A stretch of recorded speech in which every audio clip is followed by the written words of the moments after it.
মাটির হবে বিছানা, এসেছ একা যাবে একা, সঙ্গে কেহ যাবে না। এসেছ একা যাবে একা, সঙ্গে কেহ যাবে না। কিন্তু সেদিন ডাক পড়িবে কবর মাঝে শুইতে, জোগাড়কে করছ বন্ধু তার মাঝে বিছাইতে। জোগাড়কে করছ বন্ধু তার মাঝে বিছাইতে। লক্ষ কোটি মধুরা বয়ে করছ বালা খানা, হীরা মণি মুক্তা দিয়ে পালঙ্কের বিছানা। হীরা মণি মুক্তা দিয়ে পালঙ্কের বিছানা। এমন জায়গা যাইতে হবে যে ঘরে নাই সাথী, এমন ঘরে রইতে হবে যে ঘরে নাই বাতি। এমন ঘরে রইতে হবে যে ঘরে নাই বাতি। দাদা গেছে বাবা গেছে, দাদা গেছেন বাবা গেছে, কেউ তো ফিরে এলেন না। এমনি ভাবে যাইতে হবে তোরা কেনে বুঝিস না। এমনি ভাবে যাইতে হবে তোরা কেনে বুঝিস না। সাধের ছেলে চলে যাবে আর তো আপা ডাকবে না। পরাণের বেবি চলে যাবে আর তো ঘরে ফিরবে না। পরাণের বেবি চলে যাবে আর তো ঘরে ফিরবে না। মাটির বাড়ি মাটির ঘর, মাটির হবে বিছানা। এসেছ একা যাবে একা, সঙ্গে কেহ যাবে না। নারে তাকবীর। আজকে জলসা যোগ্যতময় শ্রদ্ধেয় সভাপতি সাহেব, উপস্থিত উলামায়ে কেরাম, সামনে বসে থাকা ইসলাম দরদি দিন দরদি ভাই ও বাবাজিরা, পর্দানশীল মায়েরা খালারা, সমস্ত তারিফ ও গুণগান সে মহান আল্লাহ তাবারাক ওয়া তাআলার জন্য, যে মহান আল্লাহ তাবারাক ওয়া তাআলা আজকে ঠান্ডার সমাতে শীতের রাত্রে নরম গরম বিছানাকে ত্যাগ করে এই পিন্ডালের তলাতে একত্রিত হয়ে বসে কিছু বলার ও শোনার তৌফিক দিয়েছেন। তাই আমরা আল্লাহ তাবারাক ওয়া তাআলার প্রশংসা করি। অন্তর থেকে মহব্বতের সাথে সকলেই পড়েন আলহামদুলিল্লাহ। একটু জোর করে পড়বেন না ভাই? আলহামদুলিল্লাহ। তারপর আমাদের শেষ নবী হযরতে মুহাম্মদ রাসূলুল্লাহ পড়েন সাল্লাল্লাহু আলাইহি ওয়াসাল্লামের পর ওয়াগনন দারুদ শরীফ শান্তির ধারা বর্ষিত হোক, আমিন। আল্লাহুম্মা সাল্লি আলাইহি আল্লাহুম্মা বারিক আলাইহি। ভাই মুসলমান, আজকে আমি আপনাদের সামনে কোরআন মাজিদের 114টা সূরার মধ্যে সব থেকে আগে আল্লাহ তাবারাক ওয়া তাআলা যে সূরাটাকে অর্থাৎ যে সূরার আয়াতকে নাজিল করেছেন সে আয়াত আমি আপনাদের সামনে তেলাওয়াত করেছি। আল্লাহ তাবারাক ওয়া তাআলা কেন 5খানা আয়াত প্রথমে নাজিল করেছেন?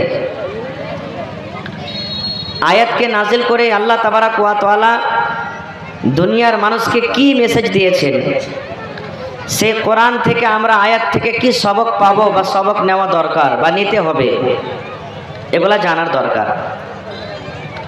কোরআন মাজিদের 114টা সূরার মধ্যে কোনো এমন একটা সূরা নাই যে বিনা উদ্দেশ্যে আল্লাহ তাবারাক ওয়া তাআলা দুনিয়াতে দিয়েছেন। একটা সূরা দূরের কথা, এক একটা আয়াতের আল্লাহ তাবারক ওয়া তাআলার উদ্দেশ্য আছে। আর শুধু আমাদের লাভ, আমাদের কল্যাণের জন্য আল্লাহ তাবারক ওয়া তাআলা পাক পবিত্র কোরআনকে দিয়েছেন। ভাই মুসলমান, আল্লাহ তাবারক ওয়া তাআলা আয়াতে কি বলছেন আপনারা শুনেছেন, জানছেন। আমার নবী মুহাম্মদ সাল্লাল্লাহু আলাইহি সাল্লাম যখন জন্ম নেন, মক্কার হালাত, মক্কার অবস্থা কি ছিল জানেন? জেনা ব্যভিচার হতো খুলেআম, গুন্ডাগার্দি হতো, লড়াই ঝগড়া হতো। যদি কোনো বেটি ছেলে বাড়িতে জন্ম নিত, কত পাপ এমন ছিল, বেটিকে জিন্দা জমিনে পুঁতে দিত, গাড়ে দিত। সুবহানাল্লাহ, এর থেকে বড় পাপ আছে আর কিছু? মানুষকে মেরে গাড়ে দেওয়া একটা আলাদা কথা, আর জিন্দা মাটি চাপিয়ে গাড়ে দেওয়া এটা আলাদা কথা। বুঝেন কত বড় জুলুম অত্যাচার হতো। যদি খানদানে খানদানদের লড়াই, গ্রামে গ্রামে লড়াই, এক মানুষ আরেক মানুষের সাথে লড়াই, যুগ যুগ ধরে লড়াই চলতো। কত দূর যুগ ধরতো জানেন? আমার আপনার সাথে লড়াই হলো, হয়তো একটা যদি মার্ডারও হয়ে গেল, 2 বছর 4 বছর 5 বছর 10 বছরে কম্প্রোমাইজ করে ওটাকে শেষ করে দিই নাকি? কিন্তু ওদের লড়াই কি ছিল জানেন? যুদ্ধ চলছে, ইউয়াকে মারছে, ওয়াকে মারছে, ওয়াকে মারছে, ওয়াকে মারছে, এই করতে করতে যার সাথে ঝামেলা, ওই বাপ ওই দাদু যদি বদলা নিতে না পারতো, মরার টাইমে ওর বেটারাকে ডাকতো, ডেকে ওসিয়াত করতো, শোন রে, ওর সাথে আমার ঝামেলা জমিন নিয়ে বা আর কোনো জিনিস নিয়ে, আমি তো বদলা নিতে পারলো না রে বেটারা, কিন্তু তোরা ছাড়বি না, তোরা বদলা নিবি। যুগ যুগ ধরে লড়াই যুদ্ধ চলতো। মদ আম ছিল, মদ আম, বাড়িতে মদ, রাস্তাতে মদ, বাজারে মদ, যেখানে সেখানে মদ, সারাব, আম ছিল। যদি কোনো মেয়ে ছেলের স্বামী মারা যেত, মহিলার পুরুষ মারা যেত, ওকে পুরুষ খাকি বলে, ডাহিন খাকি বলে কত মানুষ জিন্দা জ্বালিয়ে দিত, আর কত মানুষ 1 বছর পর্যন্ত এখানটা ঘরে তাকে বন্ধ করে রাখতো, ওখানেই খানা পিনা সব কিছু করতো। কত জুলুম অত্যাচার। এক কথা, দুনিয়াতে কোনো এমন পাপ, দুনিয়াতে কোনো এমন গুনাহ ছিল না যে মক্কার মানুষরা করতো না। সব পাপ দুনিয়াতে ছিল, সব পাপ দুনিয়ার মধ্যে যত মক্কার লোকেরা করতো। এরকম হালাতে, এরকম টাইমে, এরকম অবস্থাতে আল্লাহ তাআলা আমার আপনার নবী নবী মুহাম্মদ সাল্লাল্লাহু আলাইহি সাল্লামকে দুনিয়াতে দিলেন। একটু মুখ খেলা পড়েন সাল্লাল্লাহু আলাইহি সাল্লাম। এবার আপনি বলেন, নবীর বাপ তো দুনিয়াতে নবীজি দেখতে পাননি, দুনিয়া থেকে চলে গেছেন। নবীজি বাপকে দেখেননি। 8 বছর বয়সে দাদু দুনিয়া থেকে চলে গেছেন। নবীর নিজের চাচা উল্টা আবু লাহাব, আবু জাহাল। আবু লাহাবটা নবীর নিজের চাচা। কোরআনে নেই তাব্বাত ইয়াদা আবি লাহাব, কোরআনে যা আছে। নিজের চাচা দুশমন, নবীর নিজের চাচি আবু লাহাবের স্ত্রী, যাকে উম্মে জামিল বলা হয়েছে, সে নবীর দুশমন। এবার আপনি বলেন, খানদানের মধ্যে যদি কোনো মানুষ খানদানের দুশমনি করে, ওই লোকটার কথা অন্যজন তাড়াতাড়ি মানবে? আপনারা বলেন মানবে? মানবে না, কেউ কবুল করবে না। লোক এটাই বলবে, হ্যাঁ বে, ওই লোকটা যদি ভালোই হবে তো ওর চাচা কেন উল্টা, ওর বাপ কেন উল্টা? যেমন নূহ নবী বিবি নিয়ে, স্ত্রী নিয়ে জীবনে কোনোদিন সুখ পায়নি। নূহ নবী ওয়াজ করে যেমনই বাড়িতে চলে গেলেন, ওর স্ত্রী তখন ওই মজলিসে এসে কি বলতেন জানেন? এ দাদু ভাইয়েরা, কার পাল্লাতে তোমরা পড়েছো? আরে ওইটা হলো আমার স্বামী, আমি হলাম তার স্ত্রী। জীবনে তো ওর বাড়িতে আমি সুখ শান্তি পাইনি, আর তোমরা ওর কথা মানছো, খবরদার মানবে না। আল্লাহর কোরআন বলছেন, নূহ নবী 900 বছর পর্যন্ত দুনিয়াতে ওয়াজ নসিহত করেছেন, তাবলীগ করেছেন। কত বছর? 9 বছর নয়, 900 কিংবা 950 বছর দুনিয়াতে ওয়াজ নসিহত করেছেন। লাইলা ওয়া নাহারা, আল্লাহর কোরআন নিজে বলছেন, দিনে রাতে এক, ঠান্ডা গরম রোদ বাতাস কিছুই বুঝাবুঝি করেনি। সুবহানাল্লাহ। ডেকেছেন দিনের দিকে, কিন্তু সামান্য কয়েকটা লোক তার কথা মেনেছেন। কেন? স্ত্রী তার উল্টা।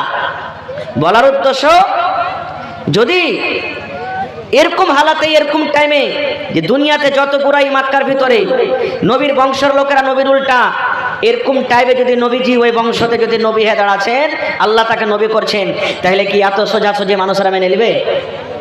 নবীকে নবী বলে স্বীকার করে নেবে? সুবহানাল্লাহ। ভাই মুসলমান, এরকম টাইমে, এরকম অবস্থাতে আল্লাহ তাবারাক ওয়া তাআলা কোরআন আয়াত দিলেন, ইকরা আয়াত দিলেন। এর মানে কি লম্বা ঘটনা আছে, আমি ওদিকে যাব না। আল্লাহ রাব্বুল আলামিন প্রথমে আল্লাহ রাব্বুল আলামিন নবীকে কথা বললেন না, হে তুমি নামাজ পড়ো, নবীজি তুমি নামাজ পড়ো। আল্লাহ রাব্বুল আলামিন এটা কথা বললেন না। নবী তুমি রোজা রাখো, তোমার উম্মতকে রাখতে বলো, এই কথা বললেন না। যাকাত দাও, এই কথা বললেন না। পর্দাশীলায় থাকো, এই কথা বললেন না। হে নবী হজ করতে যাও, এই কথা বললেন না। মদ পান করিও না, শরাব পান করিও না, এই কথা বললেন না।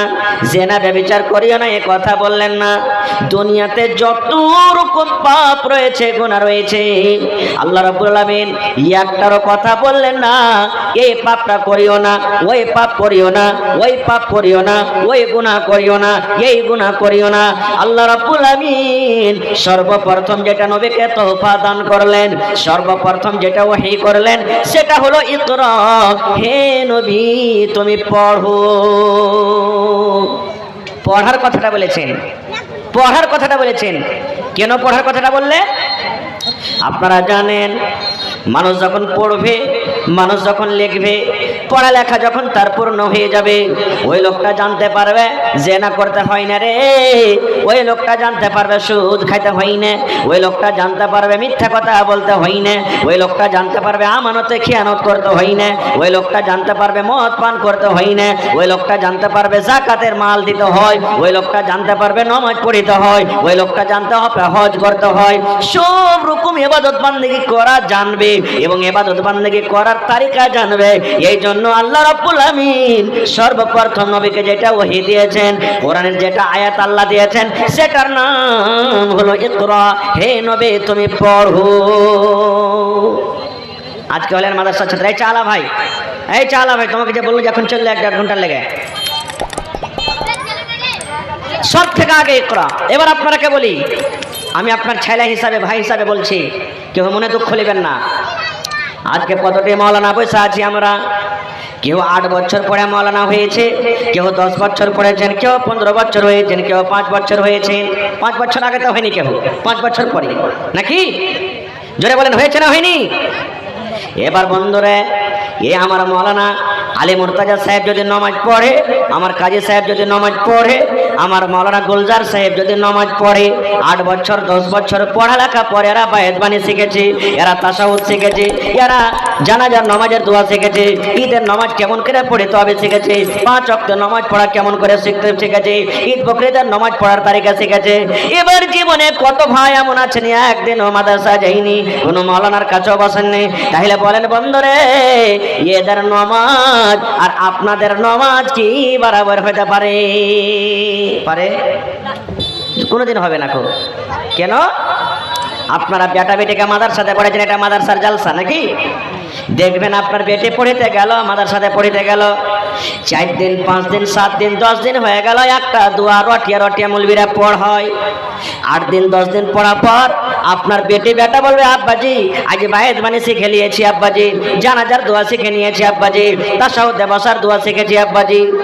কদিন পর, 8 দিন 10 দিন পর, ঠিক আপনার বেটি প্রথমে কায়দা পড়বে, তারপরে নুরানি কায়দা পড়বে 1 বছর পর্যন্ত কম করে, তারপরে আম্মা পারা পড়বে, তারপরে কোরআন মাজিদ পড়বে। তাহলে কোরআন মাজিদ পড়ার জন্য, আম্মা পারা পড়ার জন্য প্রথমে কায়দা পড়িতে হবে, আলিফ বা তা সা পড়িতে হবে, নুরানি কায়দা পড়িতে হবে। তারপর যখন আপনি কোরআন পড়বেন, আম্মা পারা পড়বেন, আপনার চরস হয়ে যাবে। এবার বলেন বন্ধুরে, আপনার ওই বেটা বেটি যেটা মাদ্রাসাতে কোরআন শিখেছে, আর আপনার মতো লোক জীবনে কোনো মাওলানার কাছে যায়নি, জীবনে কোনো মৌলবীর কাছে যায়নি, জীবনে কোনো মাস্টারের কাছে যায়নি, জীবনে কোনো মসজিদ পড়িতে যায়নি, জীবনে কোনো মাকতাব যায়নি। তাহলে বলেন, আপনার বেটা বেটি যাকে খাইয়ে পিন্দা আপনি মানুষ করেন, যার কেতাবের টাকা আপনি দেন, মৌলবীর বেতন আপনি দেন, কলমের টাকা আপনি দেন, সব কিছু আপনি দেন, কিন্তু মাদ্রাসাতে পড়ে লেখা সব শিখেছে, আর আপনি জীবনে কোনোদিন মাওলানার কাছে বলেননি। আপনি এমনি হয়তো মুখে শুনে শুনে শিখেছেন। বলেন, ওয়ার ইবাদত ওয়ার দোয়া আর আপনার দোয়া কে এক হইতে পারে? কোনোদিন হইতে পারে না। এই জন্য তো নবীর জামানাতে নবী একদিন মসজিদে বসে আছেন এক কোণাতে, আর হাদিস আছে যে আরবি দেহাতের মানুষ, ওকে আরবি বলা হয়। নবীকে দেখে নবী এক কোণাতে মসজিদের এক কোণাতে নামাজ পড়তে শুরু করে দিয়েছিল। নবীজি দেখছেন আপনি এরকম ভাবে, কিভাবে লোকটা নামাজ পড়ে। নামাজ টামাজ পড়ে তখন নবীর কাছে এলেন, আসার পর বলছেন আসসালামু আলাইকুম ইয়া রাসূলুল্লাহ। এই দেখেন নবীকে সালাম দিলেন, নবীকে সালামের জবাব দিলেন। সালামের জবাব দেওয়ার পর নবী কি বলছেন জানেন? ইরজা ফাসাল্লি ফাইন্নাকা লাম তুসাল্লি। হে আমার সাহাবীরা, তুমি নামাজ পড়ো রে বাবা, তুমি নামাজ পড়োনি। ভালো করে গৌর করবেন কথাটার পরে, খুব দামি হাদিস বলছে আপনারাকে। নবী কি বলছেন? ইরজা, তুমি ঘুরে যাও, ফাসাল্লে, তুমি নামাজ পড়ো। কেন পড়ো? ফাইন্নাকা লাম তুসাল্লি, তুমি নামাজ পড়োনি। আচ্ছা বলেন তো, ওই সাহাবী নামাজ পড়েছেন না পড়েননি? কথা বলেন, নামাজ পড়েন নবীকে সালাম দিলেন? হানা বলেন না ভাই? জি। কিন্তু নবীজি এ কথা তো বলতে পারতেন, রে বাবা তুমি কেমন করে নামাজ পড়লে না পড়লে বাবা, তোমার নামাজটা পড়া হয়নি, তুমি নামাজটা পড়ো। নামাজ পড়া হয়নি বাবা, তুমি নামাজ পড়ো। নবীজি এ কথা বলতে পারতেন, কিন্তু এটা কথা বললেন না। কি বলছেন? তুমি নামাজ পড়ো, নামাজ তুমি পড়োনি রে বাবা, নামাজ পড়োনি। পড়োনি আর পড়া হয়নিতে পার্থক্য আছে, আছে না নেই? পড়োনি আর পড়া হয়নিতে পার্থক্য আছে। সাহাবী বুঝে নিলেন, আমার নামাজ হয়নি, পড়িনি আমি নামাজ, ফের পড়লেন নামাজ। দুবার হয়ে গেল, সহি হাদিস, কোনো গল্প নাই। আবার নামাজ পড়লেন, দুইবার নামাজ পড়ার পর নবীর কাছে এলেন। আসার পর নবীকে বলছেন আসসালামু আলাইকুম ইয়া রাসূলুল্লাহ। নবীজি জবাব দিয়ে দিলেন ওয়া আলাইকুম আসসালাম। তারপর নবী বলছেন, দেখেন হে বাবারে, তুমি যাও নামাজ পড়ো, কারণ তুমি নামাজ পড়োনি। কয়বার হলো? কয়বার হলো যে ভাই? হ্যাঁ যে ভাই, বাঙ্গালের মানুষ এতক্ষণ প্যান্ডাল গন গন গন গন করতো। হ্যাঁ, দুবার হয়ে গেল। আবার যে নামাজ পড়লেন, নামাজ পড়ার পর নবীর কাছে এলেন, আবার সালাম দিলেন, নবীজি জবাব দিলেন। জবাব দেওয়ার পর আবার নবীজি বলছেন কি?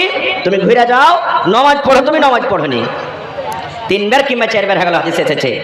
এই জামানার মানুষ যারা নমাজি ভাই আছেন, নমাজের নিয়ম কারণ জানছেন, যদি কোনো মানুষ নামাজ পড়িতে না জানে আর ওকে যদি খালি বলে দেয়, ভাই কেমন খেলে তুমি নামাজ পড়েছো, উজু করছো, ভাই তোমার যে নামাজ হলো না রে ভাই, নামাজটা পড়ো, ভালো করে পড়ো, হয়তো ওর সাথে ঝগড়া করবে।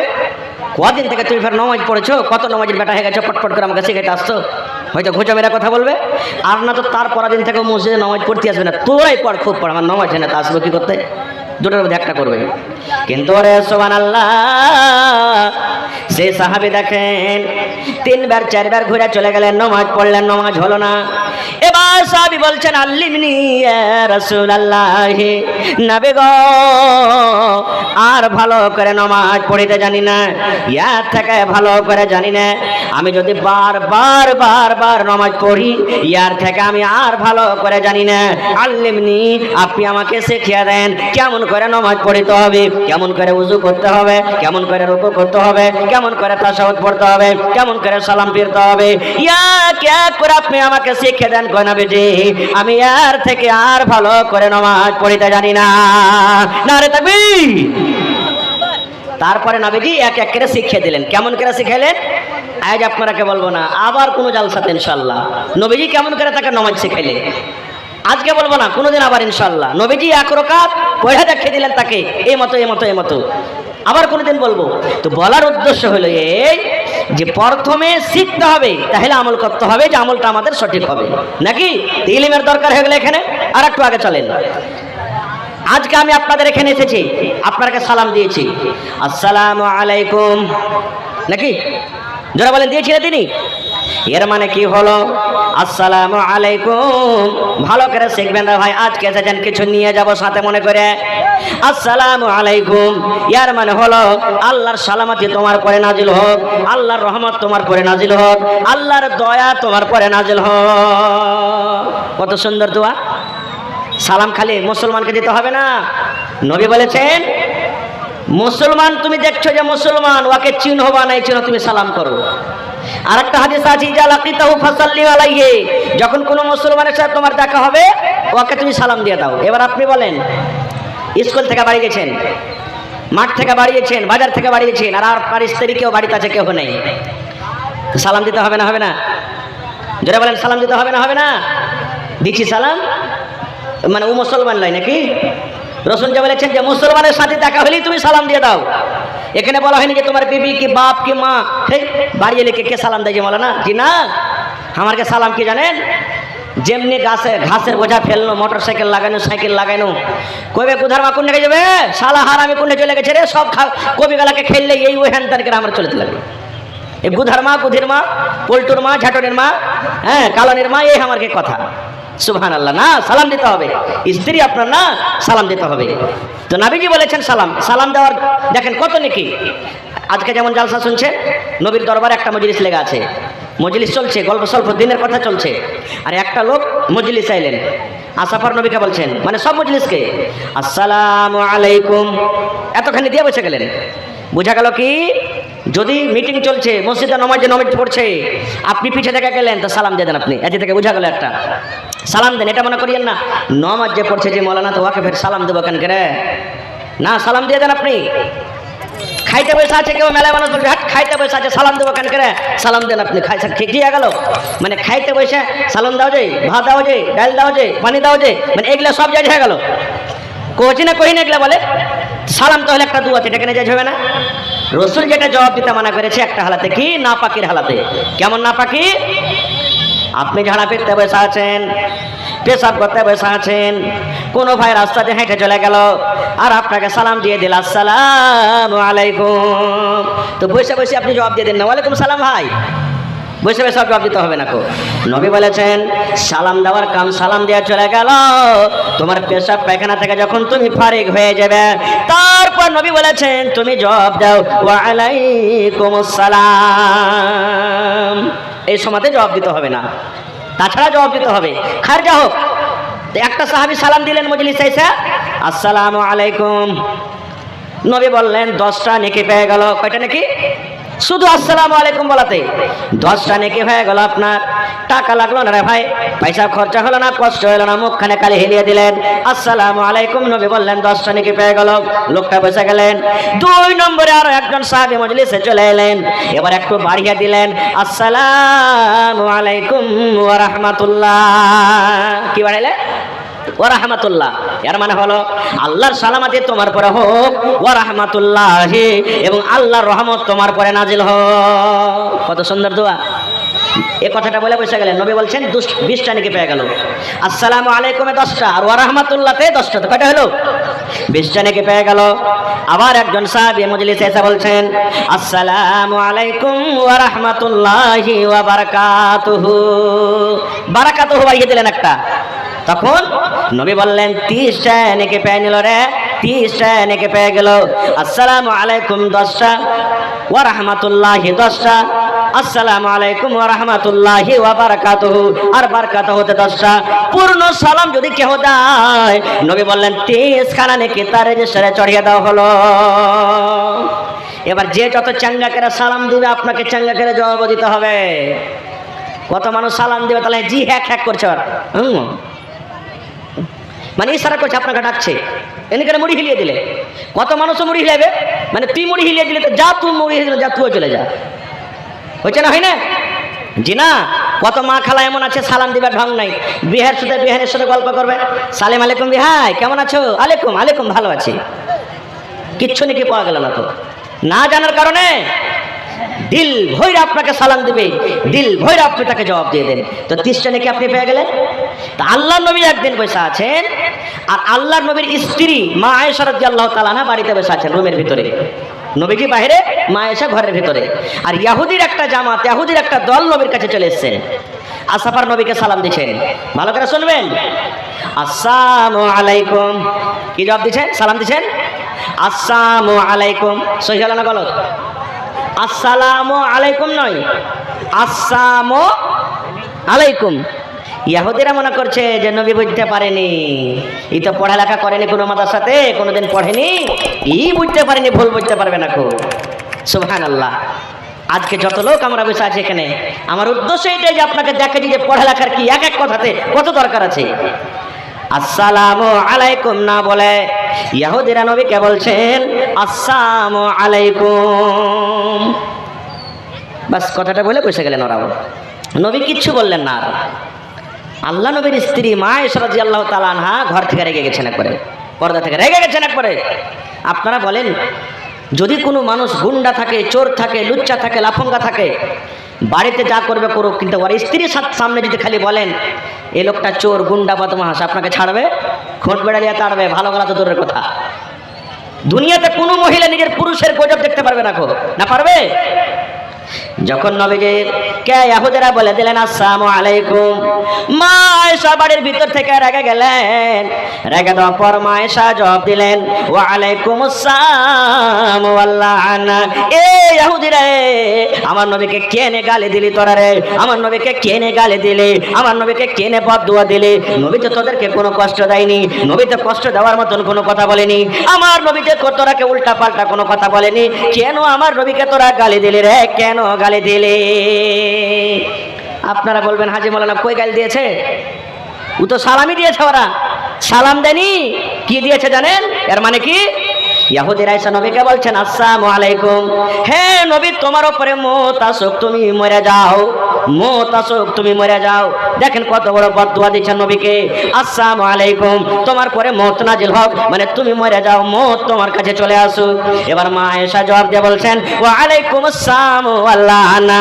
হে ইহুদিরা রে, আমার নবী কেন মরবে? মওত কেন তার কাছে আসবে? তোমরা মরে যাও, মওত তোমার কাছে আসুক, এবং আল্লাহর গজব, আল্লাহর লানত তোদের পর হোক। মা আয়েশা যখন রেগে গেলেন, এবার নবী আমার কত দয়ালু দেখেন। আয়েশাকে বলছেন আয়েশা রে থামো থামো থামো থামো, রাগো না, রেগো না আয়েশা, রেগো না। আয়েশা রে তুমি রেগো না, একটু ঠান্ডা হয়ে যাও। এবার মা আয়েশা বলছেন নবী গো, আপনি কি দেখতে পেলেন না যে আপনার মতো ভালো মানুষটাকে কেমন করে সালাম দিলে? ওরা বদদুয়া দিয়েছে আপনাকে, ওরা খারাপ দোয়া দিয়েছে, আর আমি আপনার বিবি কেমন করে আমি সহ্য করতে পারবো? নবী আমার তখন কি বলছেন আয়েশা চিন্তা করো না, তুমি চিন্তা করো না, এই জন্য চিন্তা করো না। আমি নবী মনে মনে তাকে জবাব দিয়ে দিয়েছি ওয়া আলাইকুম, আমি বলে দিয়ে দিয়েছি। যদি ওরা ভালো মনে আমাকে সালাম দিয়ে থাকে ওয়া আলাইকুম, ওইটা ভালো দিকে চলে যাবে, ভালো জবাব চলে গেল। আর যদি মন্দ নিয়তে আমাকে সালাম দেয় তাহলে আমি ওয়া আলাইকুম বলে দিয়েছি, ওদের মন্দ জবাব ওদের কাছে চলে গেল। নারে তাকবীর! কেউ যদি রাগ করে বলে আমি আসমানকে ছোপ দিব, আসমানকে লাগবে না, নিজের মুখে এসে পড়বে। কথা বলে মুখে এসে পড়বে। তো রাসূল বলছেন ওদেরকে আমি জবাব দিয়ে দিয়েছি। তাহলে কি ভাবলেন, কি ভাবতে পারলাম এখানে? পড়ালেখার কত দরকার। আর একটু আগে চলেন। মেলায় মানুষ বলে বেটি ছেলেকে পড়িয়ে কি করবো রে, খালি বেটা ছেলেগুলোকে পড়াইবে। কত ভাই যেগুলা ল্যাংড়া, কানা, লুল্লা, কমজোর, ওইগুলাকে মাথার সাথে দেবে। আর ভালো ভালো যার দিমাগ তেজ, ভালো পড়িতে ভালো, ওকে তখন দেবে স্কুলে পড়িতে দেবে। এরকম মানুষের মেজাজ বেড়ে গেছে। সুবহানাল্লাহ। এই ভাই মুসলমান, বেটি ছেলেকে পড়ার দরকার, বেটা ছেলেকে পড়ার দরকার, দুজনেরই ইলম শেখা দরকার। ইলম শিখতে হবে, ইলম না শিখতে গেলে জীবনটা অন্ধকার হয়ে যাবে। আজকে দেখেন শেরশাবাদে তালাক, কোনো গ্রাম এমন নেই যে মাসে কম করে একটাও তালাক হয় না, আছে না? নেই। কেন হয়েছে জানেন? ইলিমের কারণে। আর কারণটা কি? ছোট বয়সে বিয়ে দিয়ে দেওয়া। এই 12 বছর 14 বছর বিয়ে হইলো, কুয়াশা চিপতে গেলে দুধ বাড়াইবে, আমরা বিয়ে দিয়ে দিলাম। বাপও বলছে ভালো রিস্তা এসেছে, যেমন সাহেব ওর বাপের পাক্কার বাড়ি আছে, মোটরসাইকেল আছে, 4 চাক্কা আছে, জমি জায়গা আছে, ওখানে বাজারে জমির ওখানে দোকান দিয়ে দিব, বেটিটা খুব সুখে থাকবে। এবার ফলে কি হলো, 2 মাস 4 মাস 6 মাস যখন হলো, আর যাবো না যে বাপু, ভাত খেতে পারবো না। কেন পারবি না? লাগছে ওর বাড়তে চলবে না খো। মানে পুরুষটা তো জানি না যে আমার স্ত্রী কি হক আছে আমার পরে, স্ত্রীটা তো জানে না যে আমার উপরে আমার স্বামীর কি হক আছে, কেহ কাহরির ব্যাপারে জানে না। তো রিস্তাটা ভাঙবি? ভাঙবে না। ওই বেটিকে যদি আপনি দিনই তালিম, দিনই শিক্ষা দিতেন, ওর ভিতরে জ্ঞান বুদ্ধি আসতো, তাহলে ভালো মন্দ বুঝতে পারতো। ওর ফলে কি হয়েছে, কোন রকম বেটিটাকে নিয়ে এলো বাড়ি, আর আনতে আসার বাহানাতে এসেছে যেমন ছেলেটা 4-5টা হাট্টা লোককে রেডি করে রেখেছে, বলছে এই হালার বেটা হালাকে ধরে মানবে পিলারে। 3 লাখ টাকা বিয়েতে দিয়েছি, আর 2 লাখ টাকা বিয়েতে খরচ হয়েছে। রে গোলামের বেটা গোলাম, ডাক তোর বাপকে 5টা মানুষ নিয়ে 5 লাখ টাকা খরচ হয়েছে, দে আর হার বেটিকে তালাক করে চলে যা। হয়েছে না? হয় না? আল্লাহ নবীর জামানাতে বাপ নিজের বেটির বিয়ে দেবে। সহি হাদিস। আল্লামা আলবানী রাহিমাহুল্লাহ হাদিসটাকে হাসান বলেছেন, সহি বলেছেন। বাপ নিজের বেটির বিয়ে দিবে। ইলম কি জিনিস দেখেন। বেটি বলছে আব্বু আমি বিয়ে করব না। আপনারা বলবেন যে হাজি মাওলানা এখনকার বেটি ছেলে তো বলছে করব না, তো তখনকার এখন পার্থক্য আছে। এখনকার বেটি ছেলেকে খালি যদি কেউ বলে দেয় যে তোমাকে আমি ভালোবাসি, তোমার জন্য আমি পাগল হয়ে গেছি, আর এমন পাগল হবে সে আবার ছেলের সাথে যে নিজের খানদানের মা বাপের মান সম্মান কিছু দেখা দেখি করবে না। ছেলেটাকে যদি কেউ বলে দেয় কোন বেটি ছেলে আই লাভ ইউ, আমি তোমাকে ভালোবাসি, হয়ে গেল। ওই ছেলেটাও নিজের মান সম্মান খানদান ইজ্জত দেখবে না, সবকে মার্ডার করে দিবে।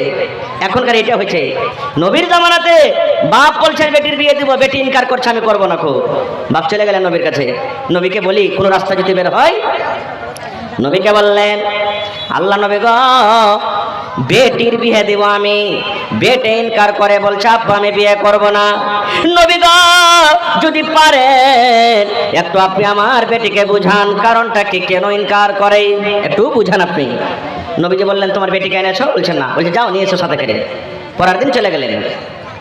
নবী আমার বললেন রে আল্লাহর বান্দি, তোমার আব্বাজান তোমার বিয়ে দেবে, তুমি ইনকার করছো, কারণটা কি রে মা? কি কারণে তুমি ইনকার করছো? কি কারণে তুমি নারাজ আছো? একটু কি বলবে না? আমার ইসলামপুর গ্রামের মায়েরা, খালারা, এলাকার ভাইরা যত এসেছেন শোনেন। নবী যখন জিজ্ঞাসা করলেন আল্লাহর বান্দিরে কি কারণে তুমি ইনকার করো, কারণটা কি? এবার সেই বেটি ছেলে কি বলছেন জানেন? বলছেন নবী গো একটা প্রশ্ন করবো গো নবী আপনাকে, যতক্ষণ পর্যন্ত আমি ওই প্রশ্নের উত্তর না জানবো, ওই সওয়ালের জবাব না জানবো, অতক্ষণ পর্যন্ত আমি ফয়সালা নিতে পারবো না যে আমি বিয়ে করব কি করব না। একটা জিনিস আমি জানবো কি? নবী আমার বললেন তোমার প্রশ্ন কি? এবার সেই বেটি ছেলে বলছেন